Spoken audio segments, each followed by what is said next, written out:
Welcome to the Professional Investment Podcast. I'm Charlotte Moore, award-winning journalist and co-founder of Moore Square Communications. Each episode, I welcome a guest to the show to share their news story of the week, and I'm delighted to welcome David Walker, CIO of Hymans Robertson, to the show. Welcome to the show, David. Hi, Charlotte. Great to have you on. Do tell us, what is your news story of the week? My news story of the week was the article about LGPS Central expanding its infrastructure and co-investment strategy. And do tell us, why did you choose that as your news story of the week? What jumped out at you? So there are probably a few reasons that I picked this story, Charlotte. So firstly, we've been working with a lot of our clients to set climate transition action plans. And so many of them aim to increase investments into climate positive investments. So it's great to see an example of this type of investment in practice. Another reason for picking this one is it's a UK focused investment. And again, that's been very topical given the Fit for the Future reforms and the requirements for all LGPS funds to set a strategy and target to local investments, so investment based in the UK that are having some form of impact. And then thirdly, is one of the things that interests me is the specifics of the deal, where it looks to focus on contractual income. And within the LGPS, we're seeing funds being increasingly cash flow negative. So having investments that have a reliable income stream is increasingly attractive. And it's also interesting in timing. It comes at a time when there might be some seeds of doubt about the UK investment landscape, with the government's recent plans around about ground rents, showing that investor protections might be not quite as secure as they have previously been thought to be as well. Yeah, there's certainly a lot going on in the LGPS space at the moment, isn't there? We've got the 6 pools absorbing the other partner funds of the 2 pools that have closed down. And at the same time, they're also having to take on the role of principal strategic investment advice, aren't they? So that's a lot for the pools to deal with. What impact is that having on the pools? What are the operational challenges? Well, as you say, there's a phenomenal amount going on with the LGPS funds and pools at the moment. So firstly, the expansion of their services to provide advice, something that the majority of pools have never had to do before. So to be able to build up that capability in a very short time horizon as well has been a significant strain on the pools. The pools are also becoming fiduciary managers for, in some cases, over £100 billion of assets. So again, a massive undertaking in terms of those new responsibilities. And then at the same time, you see taking on new partner funds, so understanding the needs and requirements of those new partners. And it's just a massive undertaking to be able to do that. New shareholder agreements and thinking about the range of investment solutions that will meet the needs of that expanded client base as well.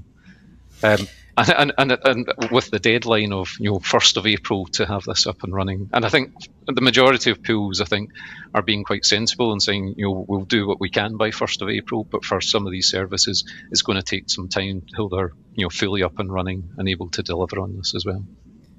So with so much going on operationally and with these massive, massive projects going on, is there a feeling that kind of even amongst the CIOs that maybe their eye is coming a little bit off the investment ball and allocations are slowing down whilst they just work their way through all of this complexity?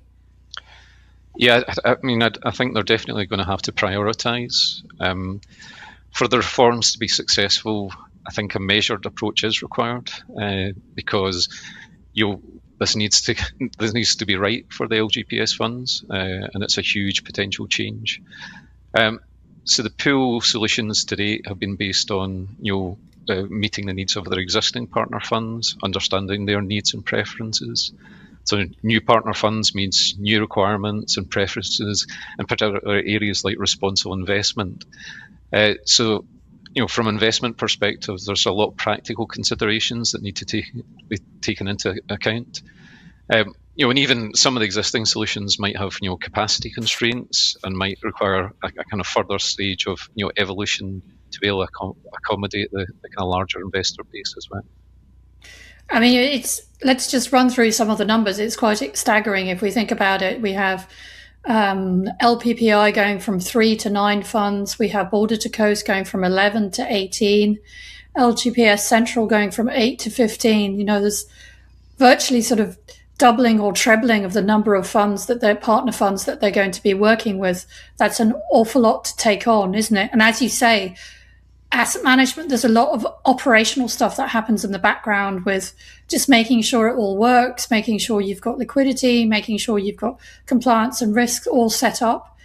But when this is all in place, and as you say, the largest pool, which I think is Border to Coast, will have about 110 billion of assets under management.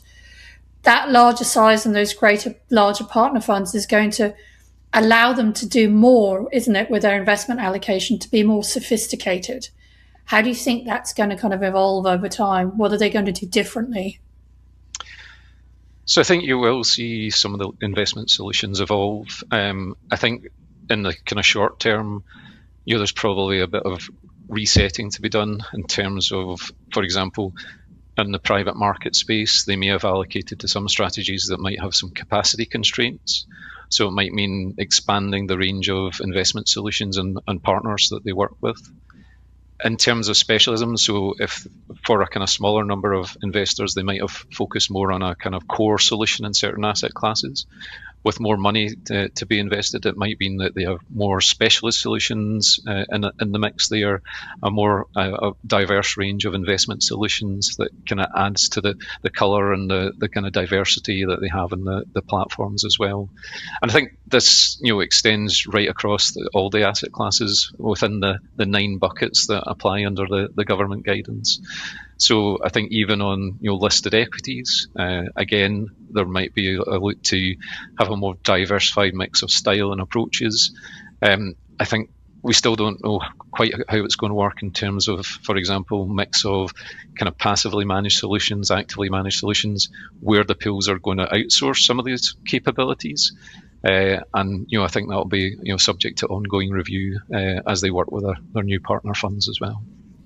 Well, you mentioned the legacy assets too. I mean, for the private funds, that might be, do you kind of like manage a sort of a rump of legacy assets and then try and open new private allocations too? Because that would strike me as quite burdensome. Whereas in the listed side, you could at least kind of like decide that you wanted to offer, say, 5 or 6 different equity products and then run down the existing ones because you can at least exit it relatively interestingly. So could you see a kind of like different speeds for the public versus the private as well? Yeah, absolutely, Charlotte. I think in the listed space, there is going to be consolidation. With the pool responsible for the management and implementation, they're probably going to have quite a strong view on what their best idea is to allocate to different markets. And it's just the degree of flexibility that they're going to offer partner funds. The government guidance was pretty constrained in terms of the level of choice and flexibility it believes that partner funds should have. But some of the pools may be more accommodating. So, I think there was I think there was different wording in 2 sets of guidance. One said you couldn't even choose between active and passive as a preference. Clearly, regional tilts, style tilts, all those things. It'll be interesting to see how that evolves and what the pools are able to offer. I say listed, I think there will be consolidation on a much kind of faster pace, probably within a couple of years, that there'll be a kind of core offering that the pools have, and all the funds will have transitioned towards that. For the private markets asset, you're going to have a huge tail in terms of the time horizon there just to manage that cost effectively. So I expect new capital will go into established pool solutions. It's going to take more time to develop them just based on capacity and the ability for the pools to deliver that at the new scale required. But you're going to have it's a huge undertaking for the pools to take responsibility for even overseeing some of these what are going to be termed legacy assets. Because I know there's some funds out there that might have a list of 100 different funds that they've allocated to within some of these spaces. So you need to have oversight of them, look out for risk factors, but also the practical issues around about meeting capital calls, distributions, or funds might be looking to extend their lifetimes. And the pools are ultimately going to have to make a call on all these issues as they take over the kind of oversight and responsibility for the legacy assets as well. Okay, interesting. And do you kind of you mentioned there at the beginning that there is an expectation for pools to invest more locally, and even a sort of target around that. I think you mentioned a 1 billion target for pools to invest locally. If they're bigger and they have more partner funds spread out, maybe more geographically, does that become more challenging, both from a kind of distribution around the countryside perspective and just the size of the assets, that local is going to be a very tiny part of that portfolio? I think we're going to see some interesting challenges around how you actually sort of implement that local investment.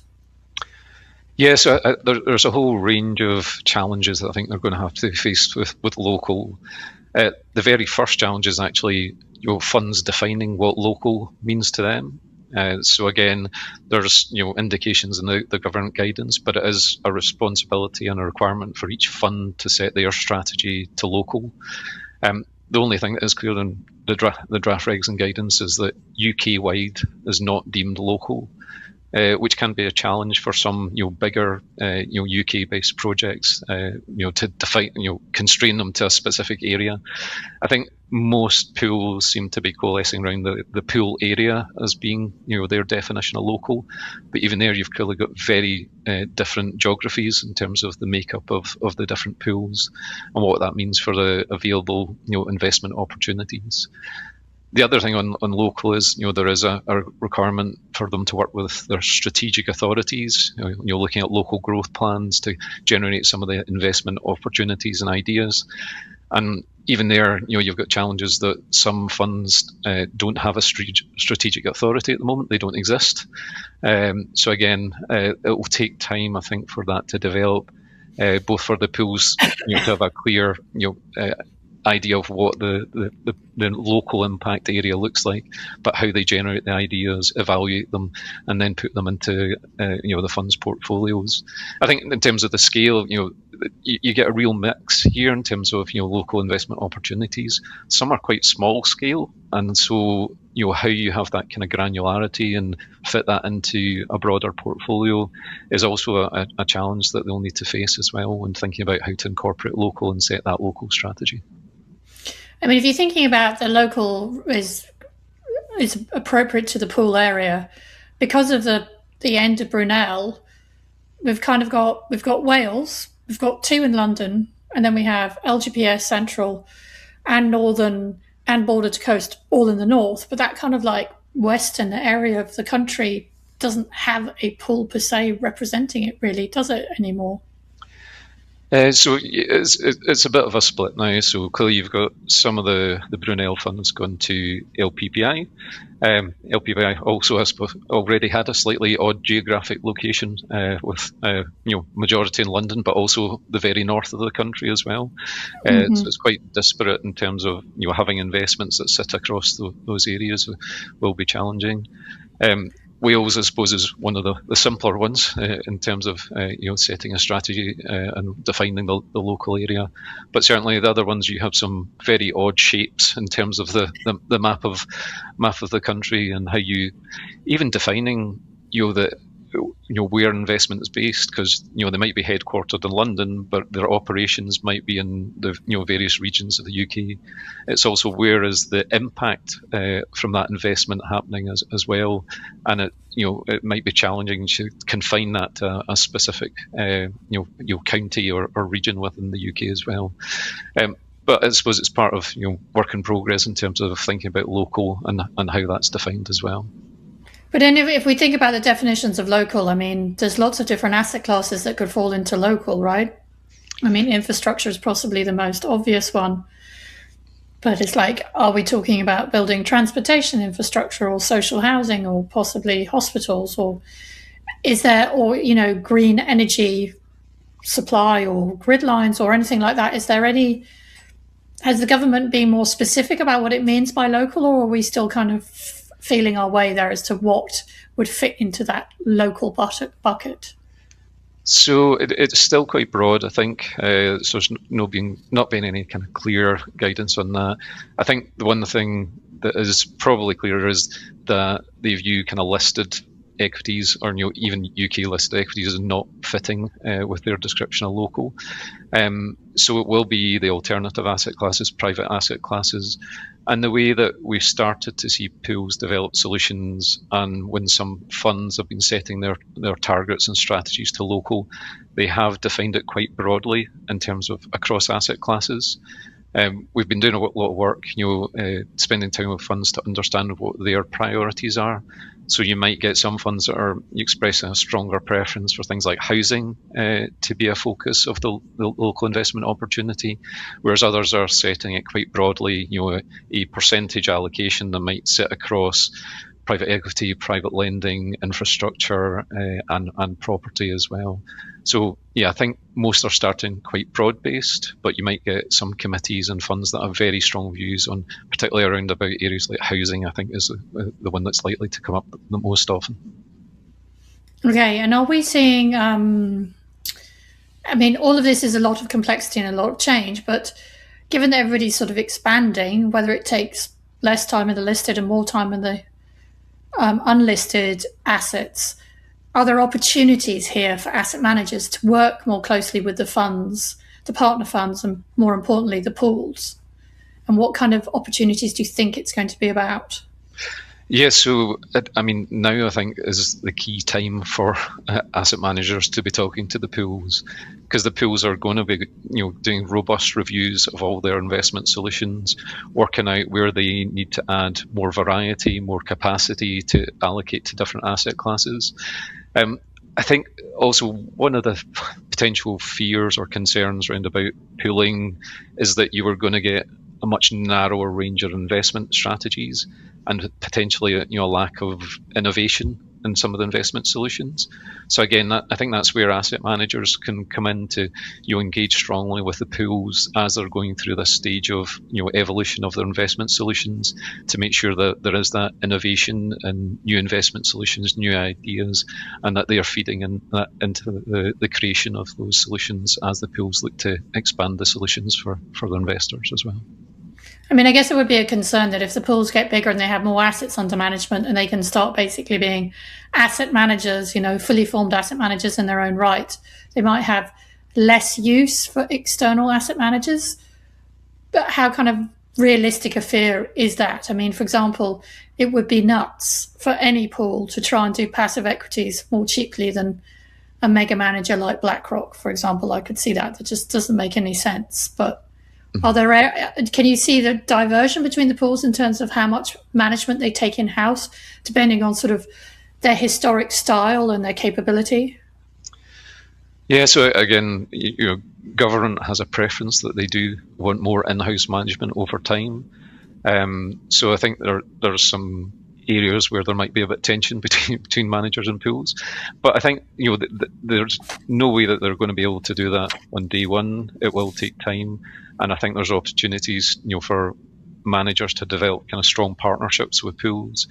In the last year or so, we've seen one of the pools develop a multi-factor equity solution, but again, in conjunction with an external third-party manager.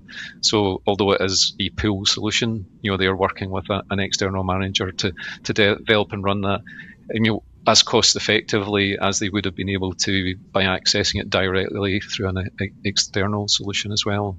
So I think there are opportunities for managers to engage as the pools develop solutions and work together.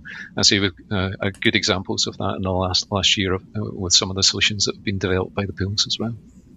And I just wonder as well, given all of that, is there it's kind of really interesting what's going on, that you've got this opportunity to kind of broaden out the appeal and the number of funds that are offered under each asset class. And there might be real reasons why you want to do that now. Just going back to your kind of day job, if we go back to the more immediate right now, we're seeing another news story that was up for consideration was how Danish pension funds are also under pressure to invest locally, basically because of everything that's going on in the US, and a concern, sort of a double-edged concern that seems to be emerging now, that not only US equity markets can't go up forever, but also, do we really want to be linked to the US market when there is so much going on there that might be a huge turn off basically to Europeans and to European investors? So we are at a really interesting cusp, aren't we,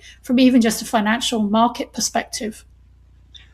Yeah, I think other examples that you've seen a real divergence in things like stewardship activity and engagement with the pushback within the US. European investors still having a very strong voice, and they're wanting to engage and be responsible asset owners. I think the concentration risks within markets have really been bubbling up. Maybe shouldn't use the word bubble there, but certainly there are areas as well. areas of pressure in the market. So I think we have a really strong theme at the moment across our clients and our advice about diversification. So that whether that's within equity markets, think about concentration risk, looking at different styles, your sector exposure, regional exposures, or whether it's within credit markets when spreads are so tight, across the board, thinking about how you can diversify within credit.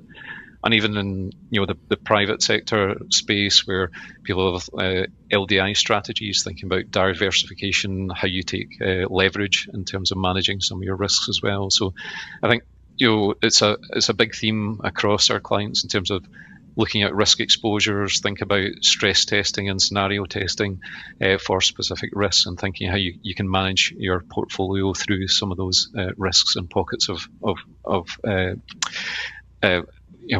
excessive valuations that are out there at the moment as well. I mean, that's kind of like the financial market perspective. We've had quite a sort of, well, before we kind of got inflation back again, thank you Liz Truss and everything else that went on, we had a very sort of boring period where nobody could invest in fixed income, and now everything's come back to life, and we've still got quite a boring investment perspective in that the Magnificent Seven just seems to go up and up and up. But are we getting to the end of the king of the index, so to speak? Is there opportunity out there for some more kind of different approaches and not just tracking markets and just, sitting back and watching your investment go up, which is very nice, but if you're an investment manager, it's kind of dull? Mm-hmm.